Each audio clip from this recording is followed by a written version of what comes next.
Our first guest, he's calling all the way from the West Coast. He is Mr. Glasses Malone. Glasses, what's good with you, homie? What's up, Glasses? Oh, man, what's happening? Just now listen here, Glasses. It sounds like you're calling us from a goddamn scuba diving class. I know, we can barely hear you. Yeah, where the hell are you? Bluetooth, and I'm Bluetooth. Oh, you? Oh, hold on. He got us on Bluetooth. Nigga, did you just call? You just called a radio show on a Bluetooth? Nah, man, you know what I mean? I'm driving around in California. I got the, I got stuff coming out through my speakers in the car. It's all good, but you gotta pull over, Glasses. Get out of here. Yeah, we good. What's happening? Ain't nothing to it, man. You don't you ever Hollywood me like that, man. I'm calling on the Bluetooth, man. That ticket is $500, man. I'm trying to, I can register the $500 on something worth it. Yeah, listen, I'm not mad at it, man. Now, I know you was a part of, the whole quote unquote New West movement. Are you still repping that? What's the whole deal with that situation? Yeah, man. I'm the official, one of the originators. I mean, it's forever in a day. It's just a change of lifestyle, man. That's all it is.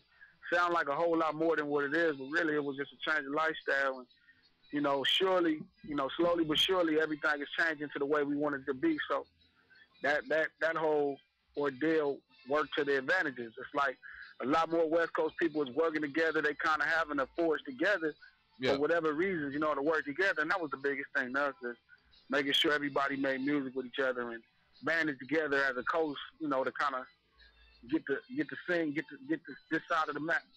Now, understanding that the whole purpose for the West Coast movement was to bring artists together. For a while, it did separate, a bunch of artists, man. A bunch of cats really weren't feeling that whole New West movement title, man. Like, for instance, we had Warren G call us a while back, man, and he basically didn't even want to acknowledge the New West movement. He just said there is no New West. You understand? Yeah, I mean, well, I've been knowing Warren since I really first started, and, they didn't never like it. But like I said, they liked the people that was a part of it, so it was kind of like one of those things that just had to be accepted. Yeah. I mean, like I said, I respect for what they put down and period, but, it was like we just wanted a certain thing to change. Like, even say, like, for Warren, I feel like he never got his recognition, and enough of the people from our side of the map don't really recognize him as great a producer as he is. And that's what the New West stood for, man, just really utilizing all of the talent we had on this side of the map. That was the whole thing behind it. So, I mean, naturally, they didn't like it because it was something they didn't understand. They wasn't a part of it or didn't understand. So, I guess from where they were standing, it was like something they felt was a threat to them, or they just didn't like it because they didn't understand it. So, it is what it is, you feel me? Like, they never said it to me no matter what. They never addressed me in a negative manner about it, more or less just like it was always cool. So, I understand how people feel sometimes. It is what it is. All right, that's definitely what it is. You have something you want to add? Oh no, go ahead. All right, now, originally you came out with who? Who was the first artist that actually brought you out? Game. You know what I mean? Game from the West Coast and Big Face Honey. Folks, rest in peace. Glasses, are you planning on rejoining Black Wall Street after you release this album in 2011? What is it, Beach man. Cruiser? I mean, really, man, I ain't never really turned that part of my life in, you feel me? I just spreaded my wings and was able to fly a little bit more. I never was, it was never too much a negative report from my view on Black Wall Street. It was kind of like my start, so like, you'll never hear me saying anything negative about it. I don't know, like, who knows, man? I can't tell you what will and won't happen no more. This money make people do all kind of stuff, and like I said, then it wasn't nothing negative why we broke up. Who knows, man? There's nothing to talk to Chuck sometimes here and there, just to see what's happening with him. Past that, I'm back in the lab trying to make that music to impress the likes of him and Scarface and all the people I look up to. Well, there you go. I'm not mad at that. Now, I understand you rock with them. You rock with Black Wall Street and you roll with Game and all of that. I understand that, man. What is it like working with Game? Now, I'm not gonna lie to you. Me personally, I never liked the dude. I never liked him. They don't really click. Right? Uh-oh. But, from everyone that I talked to, I've heard different stories, but mostly, everyone is saying that the dude is difficult to work with, or he's kind of a strange individual, man. What did you find it being like working with this guy? Hey, I ain't never really seen it like that. Yeah. Honestly, to keep it super solid, like, I never looked at it like that. I mean, I was the type of nigga that never asked nobody for anything. Yeah, I never asked him too much for anything, you feel me? So I was never on the end to pretty much see how he was when people wanted or needed something from him. I would imagine that's when people would have their most problems with anybody from our side, you know, anybody from that whole hub and the dub card is when you ask them for something. But as far as Chuck, like, I really, you know, I can't tell you. Whenever I needed something done, it got done, you know, which was very few things. So past that, I mean, I don't know, man. I be looking in my own direction. No matter who I'm with, I'm looking at myself and looking in the mirror. Yeah. Everything else to the left and right really don't matter, man. And I'm definitely not hating on Game, man. I wish him well. Listen, I tried to. No, I mean, at the end of the day, bro, you know what I mean? If you wouldn't be the first person I know that had an issue with somebody I deal with. Oh, no, it is what it is. Now, listen, did you stay clear of all of that 40 Glocc Spider Loc situation, man? Did you stay clear of that? What you mean as far as 40 Glocc and Spider Loc what? When they had the issues with Black Wall Street and Game and all of that, man. Well, really, like I say, I met Spider being on Brazil. Like, him and Game was cool. Yeah. And I met 40. The first time I met 40 Glocc was at Game House 2 at a studio. Yeah, I heard. Listen, so, I heard. Matter of fact, I think you was a part of that story, man. If I'm not mistaken, I believe 40 Glocc told me that you guys were in the studio, and then something happened where as soon as y'all left, I think it was you, him, and somebody else, man, and he was in the car. And as soon as they left the studio, 40 Glocc took the CD that he did at Game House and threw it on the front lawn. Said he just wasn't feeling the vibe or something stupid like that. Was you there that night? Yeah, I was there. I mean, honestly, man, I don't be knowing, man, because you know what I mean. Like, I don't know, man. Honestly, I don't remember. All right, listen. Look, to keep it solid, I remember exactly it was there, but I didn't know they had no problems. You know what I mean? Like, it seemed like it was cool to me. Like, you feel like it was him, J.O., you know, Spider. That's right. J.O. Felony was there. Cool. That's right. It seemed like it was much of nothing besides the blood and the Crip being in the room. Yeah. Really, when the song got done, you know what I mean? I was the only one banging on the song. Yeah. So, like, I didn't really, you know, like I say, man, at the end of the day, you never know what it takes to make another grown man get to where he at. So, who knows whatever Game at 40, what looks they had, I don't know. I didn't really think it was nothing, honestly. Yeah, he said something along the lines of he kept locking himself in a room somewhere, and he felt uncomfortable in his own home, and I just, you know, he said just because he was in a room full of real niggas, he felt uncomfortable.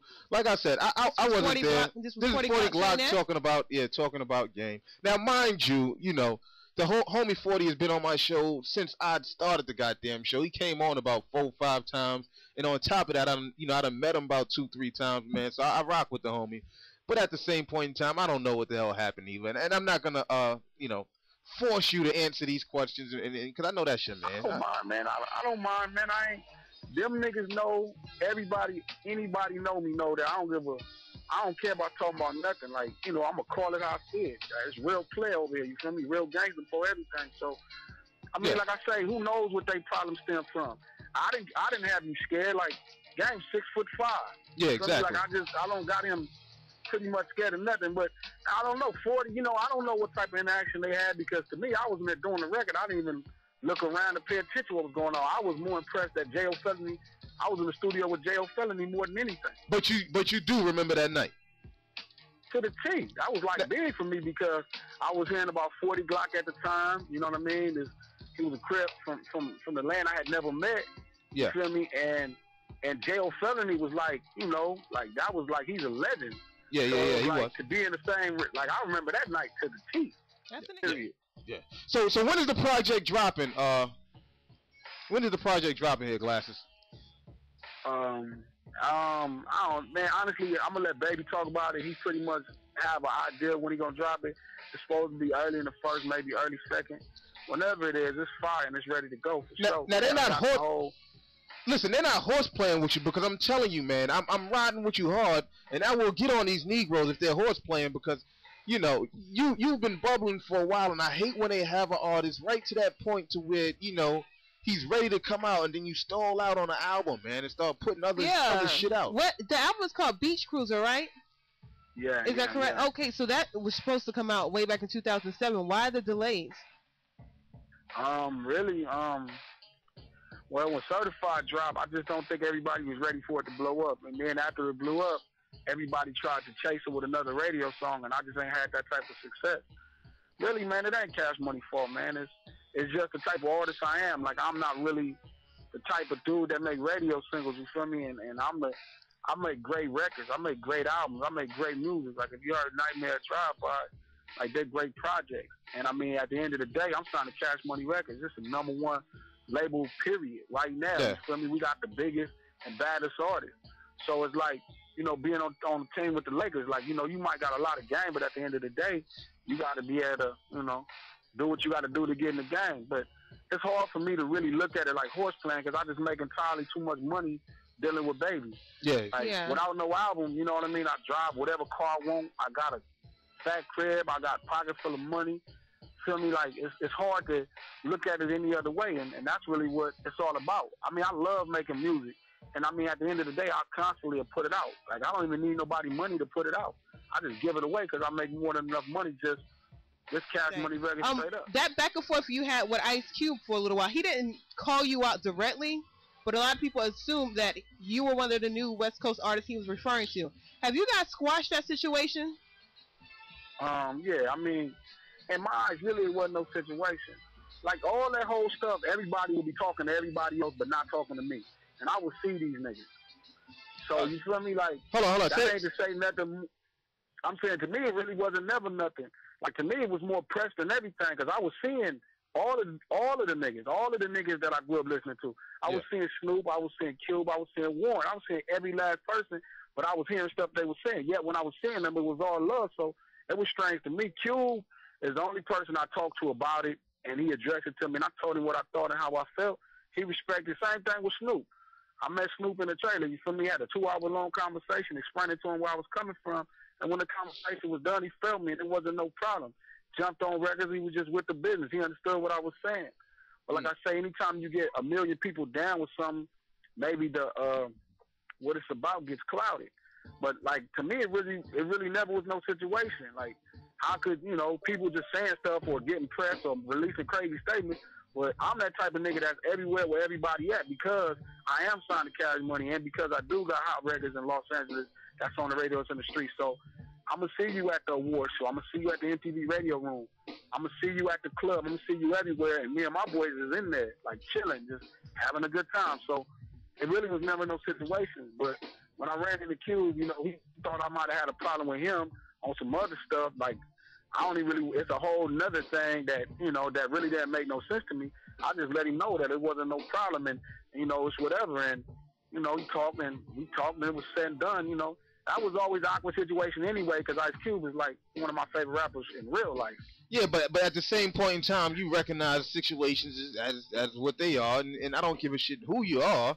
You understand? You gotta. At the end of the day, like I said, the only thing I said about it was, don't get it twisted. I would love to go at it with my favorite rapper. I would love to prove to him how good I am. Yeah. I'm dying to. Yeah. So, like, don't get me wrong. I'm not trying to start no false beef. Like, I don't want to have to kill nobody. Yeah. But at the same time, somebody think they better than me. I don't give a damn if somebody I've been listening to for 20 years. I'm going to show you offtop.com. You not. Like, I do this for real. I do this with all my heart, and I do this with all my energy. Like, I don't shoot no movies. I don't do nothing. I do this all day. This is what I do. I do it all day, like Kobe played basketball, or like Jay-Z run businesses. I do this all day. Like, this is what I do, and I'm dying to show somebody this what I do. Yeah, I'm not mad at it. Now let's